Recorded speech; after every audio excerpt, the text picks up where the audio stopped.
காட்டாளன். காட்டாளன் வந்து ஒரு ஒரு ஹை ஆக்ஷன் வோல்டேஜ் படம் தான். எப்படி சொல்கிறது, ஒரு வைல்டு ஆக்ஷனாக இருக்கும், வைலன்ஸ் இருக்குது, அதை தாண்டி ஒரு கோர் எமோஷன் இருக்குது. இதுதான் மேஜரான பிளாட். அந்த கோர் எமோஷனுக்காக தான் இவ்வளோ ஆக்ஷன்ஸும் வைலன்ஸும் நடக்குது.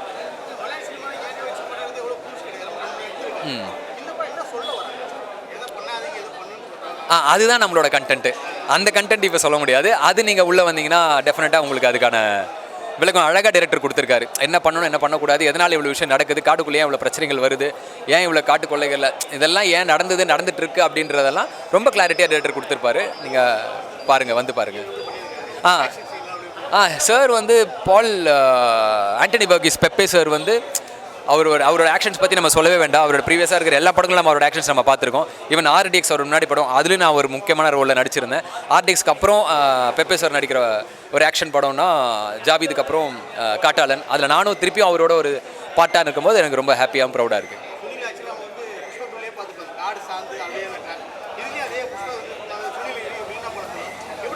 இல்லை, இப்போ வில்லனாக பண்ணுறோம் அப்படின்றதுனா ஒரு படத்துலேயும் ஒரு கேரக்டரோட ஒரு டெஃபினிஷன் இருக்குது.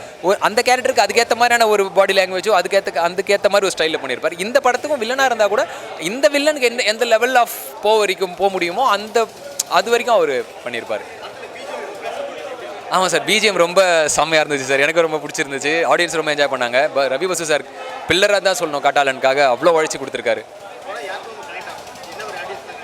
ஆக்ஷன்ஸு, வைலன்ஸு அவங்களுக்கு ரொம்ப என்ஜாயாக இருக்கும். ஆனால் அதை தாண்டி உள்ள ஒரு கோர் எமோஷன் இருக்குது. அதுதான் மெயின். அது நீங்கள் தியேட்டரில் என்ஜாய் பண்ணுங்கள். Please come to theatres and watch Kaattalan. டெஃபினட்டாக உங்களுக்கு பிடிக்கும். அது எப்படின்னா, நீங்கள் நம்ம சொல்கிறத விட நீங்கள் கண்டிப்பாக போய் பார்த்து தான் தெரியும். உங்களுக்கு அந்த டிஃப்ரெண்ட் தெரியணும். கண்டிப்பாக படம் பார்த்தாலும் அப்போ தான் தெரியும். நல்லா இருந்துச்சு, சூப்பர் படம். ஆனால் வந்து ஆக்ஷன் தான் ஃபுல்லாக, ஸ்டார்டிங்லேருந்து கடைசி வரைக்கும் ஆக்ஷன் தான். கொஞ்சம் நமக்கே கொஞ்சம் இதாக இருக்கும், ஒரு படப்படப்பாக இருக்கும். அந்த மாதிரி இருக்குது படம். நல்லா இருக்கு. யாராவது சூப்பராக இருந்துச்சு. ஐயோ செம்ம சூப்பராக இருந்துச்சு, வேறு லெவல். கனெக்ட் இல்லை பசங்க இப்போ நியூ ஜெனரேஷன் பசங்க எல்லாம் பிடிச்சிருவாங்க. ஆனால் ஃபேமிலி தான், சின்ன பசங்களுக்கு கொஞ்சம் இதாகும், பயமாக இருக்கிற மாதிரி இருக்கும். ஸோ அந்த மாதிரி ஹெவி ஆக்ஷன் தான். படம் நல்லா இருக்குது ப்ரோ, ரொம்ப சூப்பராக இருக்குது ப்ரோ. படத்தில் என்ன கன்வே பண்ணுறாங்கன்றது படம் பார்த்தீங்கன்னா கண்டிப்பாக தெரியும். நான் ஸ்டோரி ரிவீல் பண்ண விரும்பல, பட் கண்டிப்பாக வந்தீங்கன்னா ஒரு கம்ப்ளீட் ஃபேமிலி என்டர்டெய்னராக இருக்கும். ஆல் ஏஜ் ஆடியன்ஸுமே இந்த படத்தை பார்க்கலாம். எக்ஸாக்ட்லி. லாஸ்ட் ஒரு 4-5 இயர்ஸாக பார்த்தீங்கன்னா ஸ்டோரி ஃபாரஸ்ட் ரிலவெண்ட்டாகவே சுற்றிட்டு இருக்கு. தமிழ் இண்டஸ்ட்ரி ஆகட்டும், மாலிவுட் இண்டஸ்ட்ரி ஆகட்டும், ஒரு அதர் இண்டஸ்ட்ரீஸாக இருக்கட்டும், இது காடை சுற்றி ரொம்ப டிஃப்ரெண்ட்டாக எடுத்திருக்காங்க. ஸோ எல்லாத்துலேயுமே வந்து ஒரு பொசிஷனுக்கு வரணும், நான் இப்படி இருக்கணும் அப்படி இருக்கணும் எதிர்பார்ப்பாங்க. பட் இந்த படத்தில் வந்து டோட்டலி டிஃப்ரெண்ட்டான ஒரு கிளைமேக்ஸ் இருக்குது, நல்லா கனெக்ட் பண்ணியிருக்காங்க. கேமியோ அசெட்ஸுன்றது வந்து ஒரு லாஸ்ட் 2 minutes எக்ஸ்பெக்ட் பண்ணாத ஒன்று இருக்குது. அதை நான் ரிவீல் பண்ண விரும்பல, பட் பார்த்துக்கோங்க சார். ஆக்சுவலாக நான் அவரோட படம்லாம் ரொம்ப லிமிட்டடாக தான் பார்ப்பேன். பட் ஜெயிலர் பார்த்தா ஜெயிலர் ஒரு காமெடி கலந்த வில்லனாக இருக்கார். பட் இதில் ஹார்ட் கோர் வில்லனாக இருந்து படத்துக்கு த்ரூ அவுட் ஒரு ஃபுல்ஃபில்மெண்ட் கொடுத்துருக்காரு. படத்தில் அவரோட ரோலை ரொம்ப சூப்பராக ஜஸ்டிஃபை பண்ணியிருக்காரு. வே பியாண்ட் எக்ஸ்பெக்டேஷன் மாதிரி தான் இருந்தது எனக்கு பார்க்கறச்சு அவர். ஏன்னா இந்த மாதிரி ரோல் அவர் எடுத்து அக்செப்ட் பண்ணி பண்ணுறதுன்றதே பெரிய விஷயம். ரொம்ப அருமையாக பண்ணியிருக்காரு, ரொம்ப ஜஸ்டிஃபை பண்ணியிருக்காரு அவரோட ரோலை. அவரோட பிஜிஎம் பற்றி பேசாமல் இருக்க முடியாது. அவர் வந்து ஆல்ரெடி 2 மூவிஸுமே வந்து பிஜிஎம்மில் தான் ஸ்கோர் பண்ணியிருக்காரு. அதே மாதிரி இந்த மூவிக்கு பிஜிஎம் ஒரு ப்ளஸ் பாயிண்ட்டாக இருக்குது. 100% மூவியில் 80% ஆக்டிங்கு, 20% பிஜிஎம் மாதிரி நீங்கள் கன்சிடர் பண்ணிக்கலாம். எல்லா ஃபேமிலி ஆடியன்ஸுமே வந்து என்ஜாய் பண்ணி பார்க்கலாம் ப்ரோ. காட்டாளன் வந்து ஒரு மலையாள படம் ப்ரோ. அதை வந்து நம்ம தமிழில் வந்து அவங்க டப் பண்ணி விட்டுருக்காங்க. நம்ம தமிழ் டப் பண்ணி விட்டது மட்டும் இல்லாமல் தமிழ் ஆடியன்ஸ் இது ஆர்டிஸ்ட்டு நிறையா பேரை யூஸ் பண்ணியிருக்காங்க ப்ரோ. எனக்கு கொஞ்சம் நிறையா பேசிட்டணும் அப்படின்னு.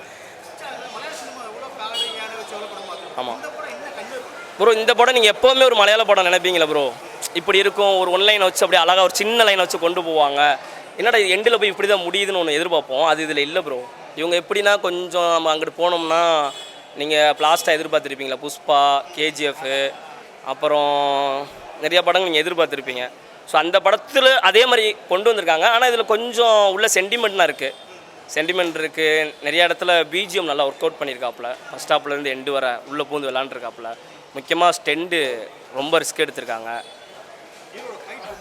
அதான் ப்ரோ, ஹீரோட ஃபைட் எப்படின்னா மேஜிக், அது நம்ம ஸ்டெண்ட் பண்ணி பார்க்க முடியும். சரசரன்னு போகுது. அது நல்லா பிளாஸ்டாக பண்ணியிருக்காப்புல. அவர் பெப்பேக்கு தமிழ் சினிமாவில் கொஞ்சம் இன்னும் ஃபேன் பாய் எல்லாம் வரும். சின்ன ரோலும் எல்லோரும் ரொம்ப அழகாக பண்ணியிருக்காங்க. அப்புறம் நம்ம தமிழ் இண்டஸ்ட்ரியிலேருந்து ஒரு நிறையா பேர் நடிச்சிருக்காங்க. சந்தீப்னு ஒரு அண்ணன் நடிச்சிருக்காரு, நம்ம அண்ணன் தான் பயங்கரமாக. இதை முடிச்சிடறேனே அண்ணன் பண்ணியிருக்காப்புல. அப்புறம் ஹரின்னு ஒரு அண்ணன் இங்கே சிறையில் பண்ணேன், இங்கே பிளாஸ்ட் பண்ணியிருக்காங்க. நான் அவங்களுக்காண்டி தான் படம் பார்க்க வந்தேன். பட் எனக்கு ரொம்ப பிடிச்சிருச்சு படம். சுனில் சார் வந்து சொல்லவே வேணாம் ப்ரோ, அவரோட ரோலை அவர் வந்து ரொம்ப அழகாக பண்ணிட்டு போயிட்டார் ப்ரோ. சுனில் சார் நிறைய பேர் உள்ள சின்ன சின்ன ரோல், கேமியோ ரோல் இருக்குது, எண்டில் ஒரு கேமியோ ரோல் இருக்குது. அது யாரும் வெளியே சொல்லாதீங்க. ஸோ படம் வந்து பார்த்து தெரிஞ்சுக்கிட்டோம். அவருக்கு நான் ஃபேன் பை ஆகிட்டேன். ஒரு சின்ன வந்தார், ரோலக்ஸ் மாதிரி இறங்கிட்டார் ப்ரோ. படம் வந்து ரொம்ப நல்லாயிருக்கு. அது ஒரு பேன் இண்டியா லெவலுக்கு எப்போவும் போல் யூஸ்வலாக புஷ்பா எப்படி இருக்குமோ அந்த மாதிரியே ஒரு புஷ்பா மாதிரியே இருக்குது. படம் சூப்பராக இருக்குது. அண்ட் ரவி பசூரோட பேக்ரவுண்ட் மியூசிக் கேஜிஎஃப்க்கு எப்படி பண்ணியிருந்தாரோ அந்த மாதிரி தான். அண்ட் அவங்க துஷாரா விஜயனோட கேரக்டர் சாய்ஸ் வந்து எப்போவுமே சூப்பராக இருக்கும். இந்த படத்துக்கும் நல்ல கேரக்டர் தான் சூஸ் பண்ணியிருக்காங்க. பார்ட் 2ல் தான் அவங்க ஃபுல்லாக வருவாங்க. அண்ட் கிளைமேக்ஸில் ஒருத்தர் வருவார் பார்ட் 2க்கு லீடு கொடுக்க. அவர் தான் பார்ட் 2ல் வில்லன்.